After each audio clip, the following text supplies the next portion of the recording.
हजारों साल पहले इंडस रिवर के किनारे एक पुरानी तहजीब पैदा हुई जिसे हरप्पन सिविलाइजेशन कहते हैं। ये तहजीब दुनिया की सबसे पुरानी और सबसे तरक्की याफ्ता तहजीबों में से एक थी। ये लोग बहुत समझदार, मेहनती और अमन पसंद हैं। उन्होंने अपने शहर बहुत प्लान के साथ बनाए। सीधी सड़कें, ब्रिक के घर और हर घर में पानी निकालने का सिस्टम होता था। हरप्पन लोग सफाई और साफ सुथरी जिंदगी पर यकीन रखते थे। मोहनजोदाड़ो का ग्रेट बाथ उनका सबसे मशहूर मकाम था, जहां लोग पानी में स्नान करते थे और पाक सफाई को अपनी जिंदगी का हिस्सा मानते थे। ये लोग पानी और प्रकृति से जुड़ा हुआ जीवन जीते थे। हर घर के पास कुआं होता था और ड्रेनेज सिस्टम इतना बेहतरीन था कि आज भी उसे देखकर हैरानी होती है। हरप्पन लोग तिजारत में भी माहिर थे। उनके पास स्टैंडर्ड वेट्स और मोहरें होती थीं जो उनके माल पर लगाई जाती थीं। ये मोहरें दूर दूर के मुल्कों तक जाती थीं, खासकर मेसोपोटामिया तक, जहां उनके ट्रेड के सबूत मिले हैं। ये लोग कपड़े, सोना, चांदी, पत्थर के गहने और दाने बेचते थे। कॉटन के कपड़े सबसे पहले इसी तहजीब ने बनाए थे। हरप्पन लोग अपनी मेहनत से अपनी इकोनॉमी मजबूत बनाते थे। उनकी लिखाई, जिसे इंडस स्क्रिप्ट कहते हैं, अब तक समझी नहीं गई, लेकिन इन मोहरों पर लिखे सिंबल से लगता है कि ये लोग अपने समय के लिखाई और रिकॉर्ड रखने में आगे थे। उनका धर्म भी बहुत दिलचस्प था।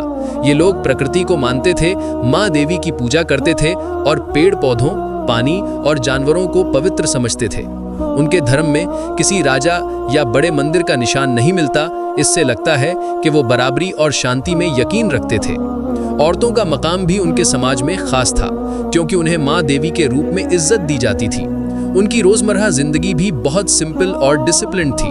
वो गेहूं, जौ, सब्जियां और दूध से अपना खाना बनाते थे। उनके घर साफ सुथरे, मजबूत और खुली जगह वाले होते थे। बच्चों के लिए मिट्टी के खिलौने मिले हैं जो दिखाते हैं कि वो अपनी जिंदगी में खुशी और सुकून के साथ रहते थे।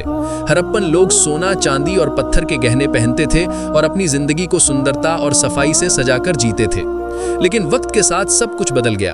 तकरीबन 1900 BCE के बाद ये तहजीब धीरे धीरे कमजोर होने लगी। कुछ लोग कहते हैं कि दरिया का रुख बदल गया, कुछ कहते हैं कि बाढ़ और जमीन के हिलने से शहर तबाह हो गए। शायद क्लाइमेट चेंज और पानी की कमी ने उन्हें मजबूर कर दिया कि वो अपने शहर छोड़कर छोटी बस्तियों में चले जाएं। धीरे धीरे उनके शहर मिट्टी के नीचे छुप गए और सिर्फ कुछ ईंटें, मोहरें और मूर्तियां उनका निशान छोड़ गईं। मगर हरप्पन सिविलाइजेशन का असर खत्म नहीं हुआ। उनका सफाई का निज़ाम, उनका शहर बनाने का प्लान और उनका पीसफुल सोसाइटी का कंसेप्ट आज भी साउथ एशिया के कल्चर में जिंदा है। उन्होंने हमें सिखाया कि तरक्की सिर्फ जंग और ताकत से नहीं, बल्कि अमन, तंजीम और मेहनत से होती है। उन्होंने दुनिया को दिखाया कि इंसानियत अपने इल्म और ईमानदारी से एक बेहतरीन सोसाइटी बना सकती है। आज जब हम अपने शहरों को बेहतर बनाना चाहते हैं, जब हम एनवायरनमेंट और साफ सफाई की बात करते हैं, तो हरप्पन लोगों से सीखने के लिए बहुत कुछ है। उन्होंने 5000 साल पहले ही साबित कर दिया था कि अगर इंसान प्रकृति के साथ बैलेंस में रहे तो उसका विरसा हमेशा जिंदा रहता है। हरप्पा के शहर मिट्टी के नीचे छुप गए, लेकिन उनका पैगाम आज भी जिंदा है। ये पैगाम ये है कि तरक्की और इंसानियत तभी मुमकिन है जब हम अमन, इंसाफ और मेहनत के साथ जीने का इरादा रखें। हरप्पन सिविलाइजेशन हमें याद दिलाती है कि हमारा पास्ट सिर्फ पुरानी कहानी नहीं, बल्कि हमारे मुस्तकबिल का रास्ता है। हरप्पन तहजीब खत्म नहीं हुई, वो हमारी सोच और कल्चर में आज भी जिंदा है।